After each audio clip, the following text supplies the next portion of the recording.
Selamat datang di sesi penjelasan kita kali ini. Pernah nggak sih Anda memerhatiin struk belanjaan akhir-akhir ini dan mikir, kok harganya naik terus ya? Hari ini, kita nggak akan bahas soal cuaca buruk atau gagal panen. Kita bakal ngebongkar sebuah kekuatan global yang tak terlihat, semacam pajak tersembunyi, yang secara aktif bikin harga barang di swalayan langganan Anda makin mahal. Yuk, kita bedah sama-sama. 25 miliar dolar. Angka yang fantastis kan? Menurut analisis terbaru dari awal tahun 2026, rentetan konflik geopolitik ini udah menampar bisnis global dengan pajak tersembunyi minimal sebesar 25 miliar dolar. Dan coba tebak, perusahaan-perusahaan ini nggak sekedar menyerap kerugiannya gitu aja.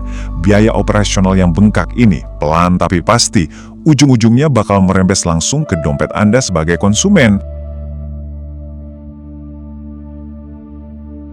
Nah, ini membawa kita ke inti pertanyaan hari ini. Kenapa sih kebutuhan sehari-hari kita ikutan nombok buat konflik global yang jaraknya ribuan kilometer dari rumah?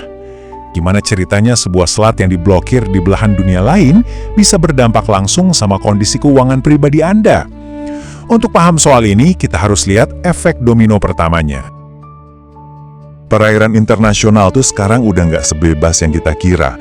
Kita benar-benar lagi ngelihat gangguan fisik yang nyata pada urat nadi utama perdagangan laut dunia.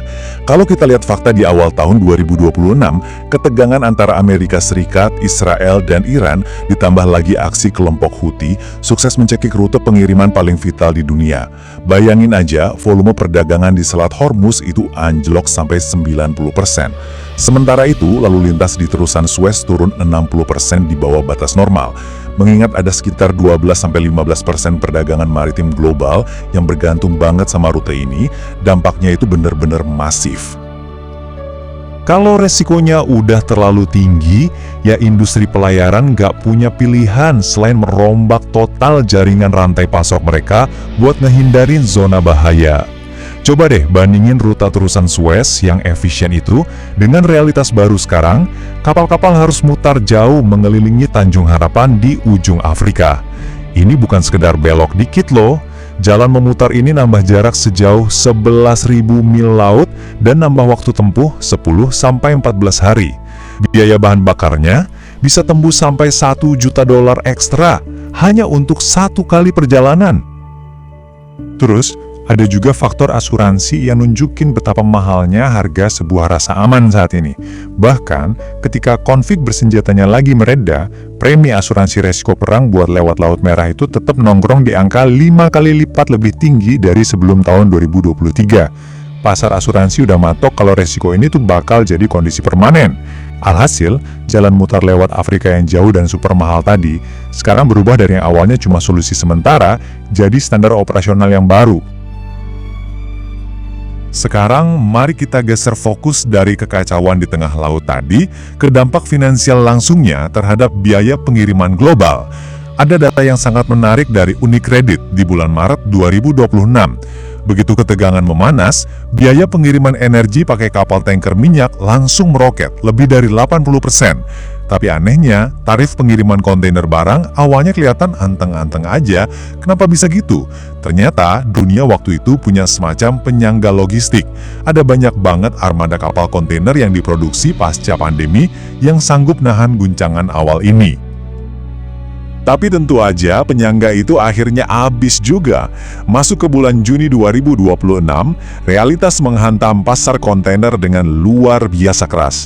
Kapasitas tiba-tiba menyusut drastis gara-gara banyak kapal yang masih terjebak di rute panjang keliling Afrika tadi. Akibatnya, indeks kontainer dunia langsung melesat nembus angka $3.300. Rute dari Shanghai ke New York lompat 98%, rute ke Los Angeles bahkan melonjak sampai 108%. Ini lonjakan yang benar-benar gila.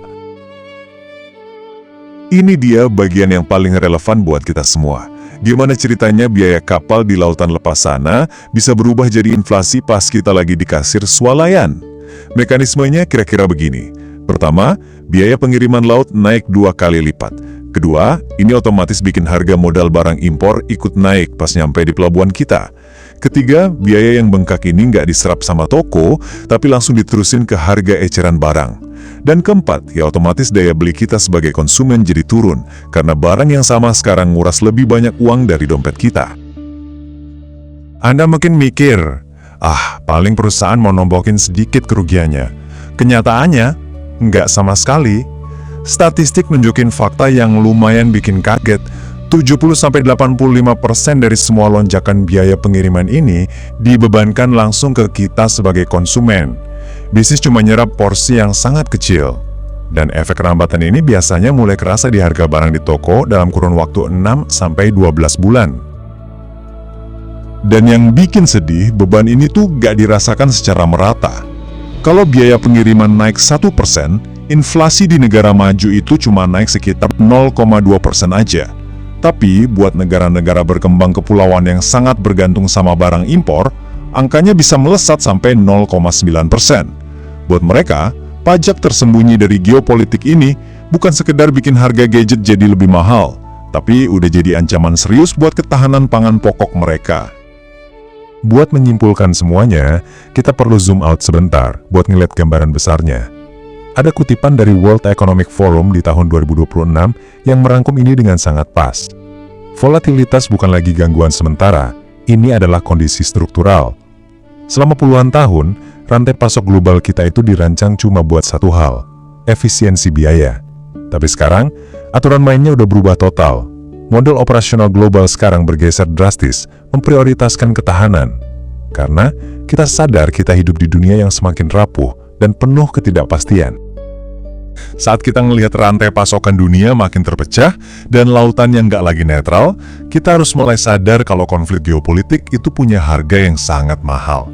Dan suka nggak suka, harga itu sekarang tertagih langsung di setiap struk belanjaan kita.